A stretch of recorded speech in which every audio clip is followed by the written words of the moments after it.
Okay. So, nahihirapan ka ngayon. Hindi mo alam ngayon ang gagawin. Kinakain ka ngayon ng emosyon mo dahil sa katarantaduhan na ginagawa mo.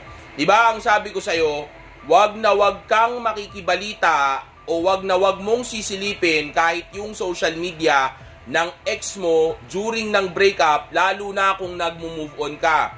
Lalo na kung nagre-radio silence o nagno-no contact ka. Kasi nga, G, sa oras na gawin mo ito, maapektuhan at maapektuhan ka sa kahit anong mga bagay na malalaman mo sa kanya. At ang masaklap pa niyan, madalas, yung utak mo ay gumagawa ng mga assumption. O sabihin na nating madalas ay napaparanoid o nambibintang sa mga bagay na ginagawa ng ex mo. Okay, like for example, hindi naman pala talaga totoo na may lalaki siya ngayon, pero dahil nakita mo na nagpunta siya sa isang lugar na may mga lalaki doon, maaring mag-isip ka na lang bigla na baka may lalaki siyang iba ngayon. Okay? O kaya sabihin natin, baka may gumagalaw na sa kanya ngayon. Okay? Mga bagay na papasok lang naman sa utak mo dahil nga sa paranoia na nagkakaroon ka o dinadanas mo sa mga oras na ito. Kaya nga, dapat wag mong silipin o wag na wag kang makikibalita tungkol sa ex mo. Okay? As much as possible, kung may mga tao na nagsishare o nagkukwento sa iyo tungkol sa ex mo, iwasan mo ang mga tao na ito o sabihan mo sila na hindi ka na interesado at ayaw mong pag-usapan ang bagay na ito. Pero kung sakali lang na nangyari na ang bagay na hindi natin gusto at apektado ka na ngayon sa bagay na nakita mo o nabalitaan mo tungkol sa ex mo, then ang mga bagay na dapat na ginagawa mo ay number one, o una sa lahat, ay walang iba kundi magpakabisi ka. Maghanap ka ng mga bagay na positibo na kung saan ay magkakaroon ka ng long-term ng return of investment. Okay, like for example, pagpapaganda ng katawan. Okay, long-term yan. Tapos may return of investment. Bagay na, kapag ka ginawa mo, ang may tutulong nito sa iyo ay meron kang palaging ilulook forward and also at the same time, magiging busy ka dito. So kung busy ka dito at ito ang nilook forward mo at sabihin na natin ito palagi ang laman ng utak mo, hindi man sa lahat ng oras, pero madalas na ito ang laman ng utak mo lalo na kapag ka nag-workout ka na, then walang space ang utak mo para isipin palagi yung ex mo. At kung sakali man, naisipin mo pa rin yung ex mo sa mga oras na iyon, at least hindi ganun kalakas o ganun katindi yung parusa ng emosyon na makukuha mo o mararamdaman mo sa mga moment na iyon. Dahil nga, of course, kaya lang naman nagiging malungkot ang isang tao ay dahil hindi ito masaya. So, kung busy ka at meron kang ibang bagay na pinagkakaabalahan at may nakukuha kang ibang pakiramdam o ibang emosyon sa bagay na ito, then magagawa nito na tabunan yung negatibong emosyon na nararamdaman mo sa mga oras na iyon. Okay? Kaya napaka-importante na magpakabis ka. And also at the same time, itong pangalawa na ito na ituturo ko sa inyo na dapat na ginagawa ninyo kapag sabihin na nating naapektuhan ka na ng mga tungkol sa ex mo o may nabalitaan ka tungkol sa ex mo. Okay? Itong pangalawa na ito ay actually walang iba kundi yung matulog ka. Okay? Magpahinga ka. Itulog mo lang yan. Okay? Iba, kayang gawin ito ng ilang oras lang o matulog sa tanghali o sa hapon. Depende kung anong oras mo danasin o anong oras mangyari sa iyo ang bagay na ito. Yung may balta ka sa ex mo tapos bigat-bigat ng loob mo. Okay? Depende yun kung anong oras mo dadanasin ito. Pero ang pinaka-best sa lahat ay yung tulog mo sa gabi. Okay? Dahil sa haba ng tulog mo na iyon, panigurado paggising mo bukas, mas less na yung, o malilesin na natin yung concern mo sa ex mo o dun sa bagay na nalaman mo. Dahil nga nakatulog ka na. Iba na yung pakiramdam mo. Tandaan niyo, kung ano man yung pakiramdam na nararamdaman mo ngayon, yung bagay na iyan ay madaling talunin. Basta as long as kaya mong gawin na tabunan o mag-create o maghanap ng ibang activity, okay? Na kung saan ay magkakaroon ka ng ibang pakiramdam. At dapat yung pakiramdam na iyon ay magiging opposite nung nararamdaman mo na emosyon sa mga oras na iyon. O yung sabihin na nating opposite nung emosyon na gusto mong tabunan. Okay? So, kung malungkot ka ngayon, magpakasaya ka. Okay? So, kung malungkot ka ngayon, makipag-date ka, o kaya lumabas ka with friends, o kaya mag-start ka ng isang business, okay? Na maaaring mapalago mo kung saan magiging masaya ka at makakakuha ka ng, sabihin na nating, more confidence o more self-esteem o more swag, right? So, and also at the same time, more connections na rin, right? So, dahil sa mga positive na bagay na iyon, okay, kahit na may negatibo pang tumatakbo sa utak mo, magagawa nito na unti-unti, okay, natabunan yung negatibong emosyon na iyon. Di man totally, pero still may maitutulong. Kaysa naman 100% na hirap ka, di ba? At least magagawa natin ibaba ng 50, 60 hanggang 40%. Right? Alam natin na isip-isipin mo pa rin, alam natin na papasok pa rin sa utak mo ang ex mo, okay? Mangyayari pa din naman iyang bagay na iyan, pero at least nag-heal ka na. Okay? Natitreat na natin ng tama yung yung kondisyon o yung karamdaman mo sa mga oras na ito. Kaya nga sabi ko, huwag mag-check sa ex, okay? Huwag makibalita sa ex dahil nga gaya nga ng sabi ko sa inyo, instead na makamove on ka, ang mangyayari pa sa iyo kung ginagawa mo ang bagay na iyan ay lalo kang hindi makakaalis sa sitwasyon na iyan o sa nararamdaman mo na iyan. Okay? May kipagbalikan ka man sa ex mo o hindi, napaka-importante na after na makipaghiwalay ito sa iyo, ay nagmo-move on ka na kaagad.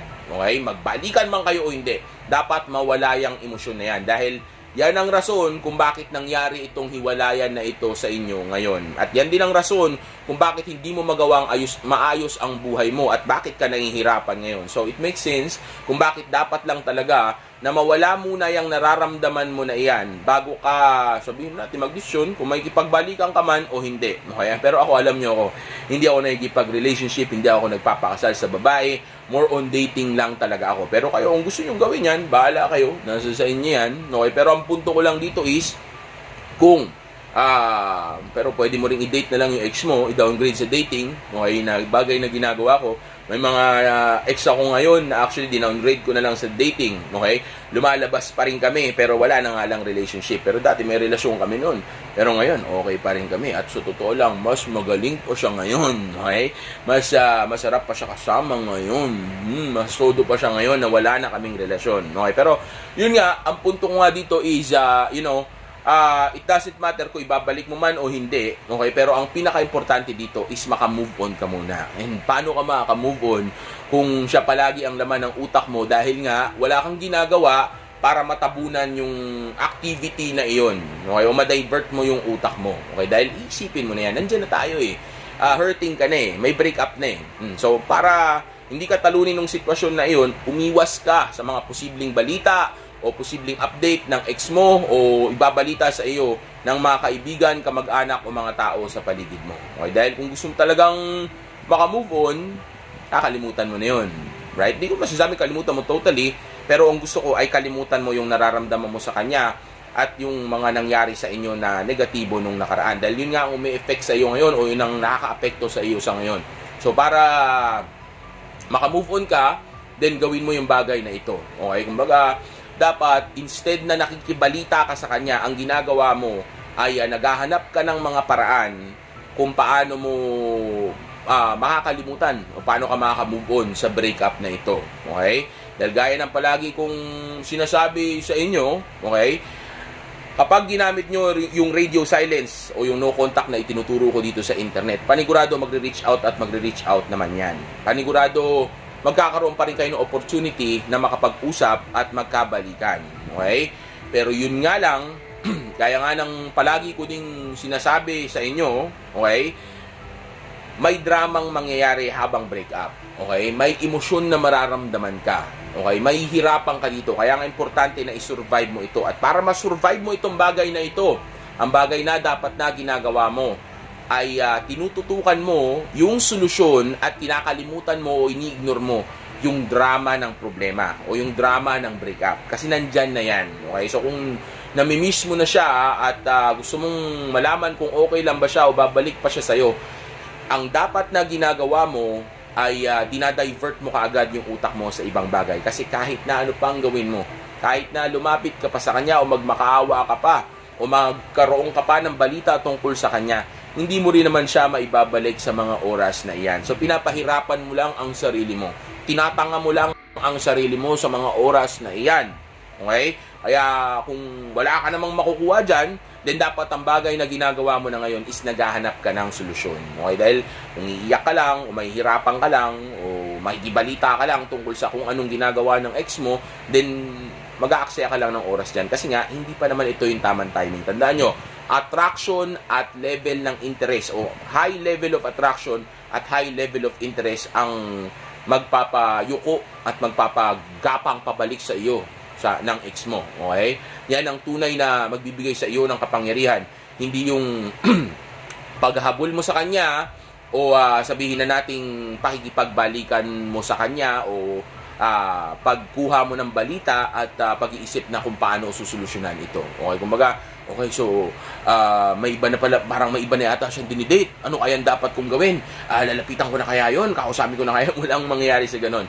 Instead, ang dapat na ginagawa mo ay sinusunod mo yung radio silence na itinuro ko sa inyo. Dahil pag nagawa mo yung radio silence, yung pullback o yung no contact ng tama, since ang pangako ko ay mangyayari yan 100%, at pag nagawa mo nga ito ng 100%, then maibibigay ko sa iyo yung bagay na gusto mo. Pero kung wala kang patience at ang gusto mo ay yung madalian, bagay na actually rason kung ba't nga nangyari ito sa buhay mo, then maniwala ka sa akin, huwag kang umasa na magiging maganda ang resulta ng bagay na ginagawa mo ngayon.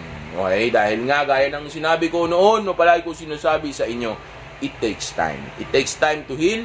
It takes time for your ex din na sabihin nating mag-submit. Okay? Dahil nga, ang mga bagay na nakita niya sa iyo noon ay weakness, nakita niya kung gaano ka kabeta, gaano ka kasimp, gaano ka pangit ang ugali mo, o gaano ka kapabaya, o walang ambisyon, gaano ka kalambot, di ba? So, gaano ka ka-loser. So, dahil nakita niya mga bagay na yan, hindi ganun kabilis na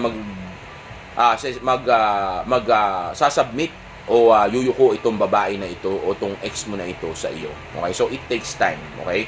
Kaya nga importante na habang ginagawa mo ito ay magpakabisi ka para hindi ka naiinip at hindi bumabagsak yung yung emosyon at yung self-esteem mo. Okay? Para hindi ka rin makagawa ng mali. Okay? Kaya importante na makipag-date din kayo. Okay? Pero sa inyo na yan. Pero again, gaya ng sinabi ko, lahat ng tinuturo ko sa inyo ay kalkulado. Lahat ito ay kasama doon sa strategy na itinuturo ko sa inyo. So, kung hindi mo gagawin yung ibang mga bagay at gagawa ka ng modified version mo, like for example, pinagbawalan kitang silipin yung ex mo pero sinisilip mo pa rin, o pinagbawalan kitang makibalita pero nakikibalita ka pa rin. Okay? Pag may ginawa ka na isang bagay dyan na hindi ko sinabi at isang bagay na pinagbabawalan kita na gawin, okay? Pag ginawa mo pa rin yung bagay na iyan, maniwala ka sa akin, sasablay ka, papalpak ka. It's either biglang may sisibak na iba sa ex mo, o kaya sabihin natin hindi ka na niya babalikan, papalitan ka na niya, o kaya naman mahihirapan ka na makamove on. O maaaring mapa-reach out mo pa rin, pero pag nagharap na kayo o magkabalikan kayo, hindi pa rin yun mag-work at baka yun na yung huling breakup ninyo. Kasi nga, may kita niya na ganun ka pa din. Okay? Dahil nga, ang ginawa mo ay hindi ka nag-move on. Okay? Hindi mo ginawa yung mga bagay na dapat mong gawin. Hindi mo rin pinataas yung swag o yung self-esteem mo. Dahil nga hindi ka nakipag-date, hindi ka naghanap ng purpose mo, hindi ka pa rin nag-grind, hindi ka pa rin nag-self-improve, right? So, lahat yan dapat gawin mo. Okay? Hindi porke ang tingin mo ay tamang dapat gawin ng isang bagay, ay gagawin mo na ito. Okay? Dahil para sa iyo, tama ito. Tandaan mo, huwag kang arrogante, huwag kang mayabang. Dahil tandaan mo, kaya nangyari ito sa iyo ay dahil sa kamangmangan mo. So kung ang tingin mo ay mas magaling ka pa rin sa akin ngayon, okay? Sa akin na araw-araw nag-handle ng ganitong kaso, okay? Minimum of 12 people a day, okay? Na araw-araw sabihin natin gumagawa ng mga gantong content, okay?